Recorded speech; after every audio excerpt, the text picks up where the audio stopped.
A girl's trembling voice cracked through the empty farmland, her hands pressed weakly against the ground soaked in her own blood. Her wrapper was stained, her breath shallow, her heart racing with fear and confusion. "Please, God, please don't let anything happen to me and my little baby," she whimpered, her voice fading as her sight blurred. The pain came in sharp waves, cutting through her body like fire. Drops of blood rushed down her legs, and she felt her strength slipping away. Just before she passed out completely, she thought she heard a faint voice echo from the far end of the farm. "A girl. A girl. A girl, oh." With the last breath she could gather, she turned her head weakly toward the sound. "I'm here, please help me. I'm dying," she cried out, and then her eyes rolled back, silence. It was Bolingo. After months away in the city, Bolingo had not known peace. Ever since he left for the city with their uncle after his final exams, his heart had been restless. Every night, a girl's face haunted his dreams. But the previous night was different.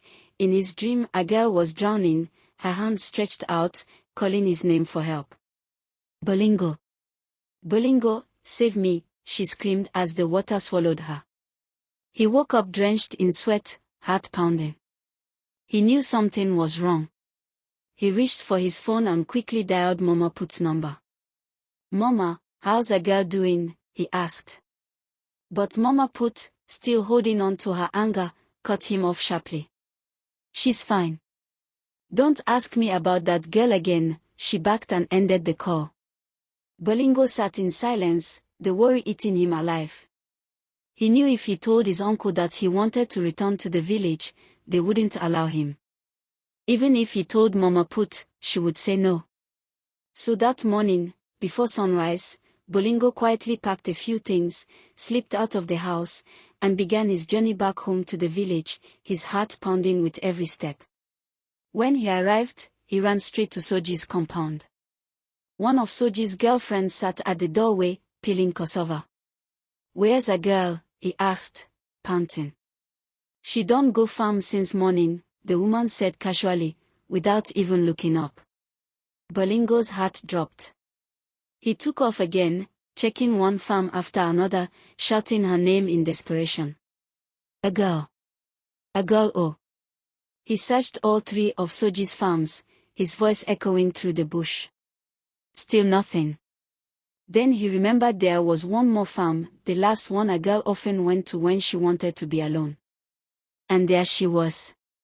Bolingo froze when he saw her, a girl lying helpless on the red soil, her wrapper soaked with blood, eyes half closed. "A girl," he screamed, running to her side. He tried lifting her, but his arms shook, he couldn't carry her. He tried again, grunting with effort, but she was slipping from his grip. He panicked, looking around, no one in sight, only the distant rustle of trees. Then suddenly, he heard children laughing faintly in the distance. He ran toward the sound and saw a few little ones pushing a wheelbarrow with gallons, heading to fetch water. "Please. Please help me. My sister is dying," he cried out, gasping for air. The children froze in shock.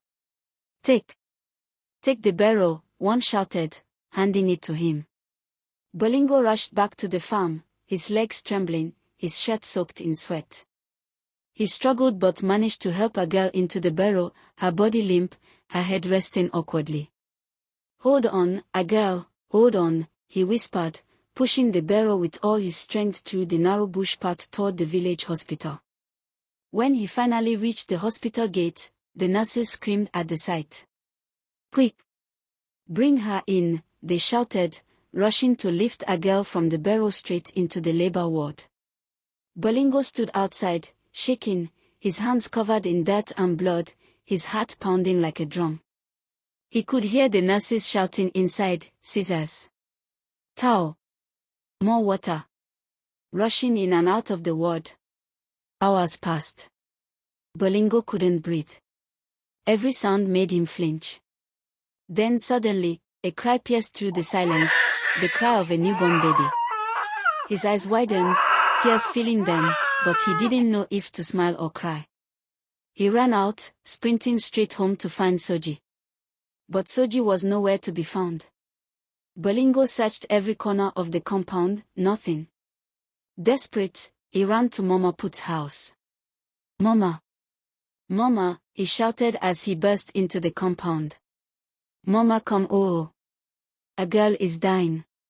He's at the hospital." To be continued.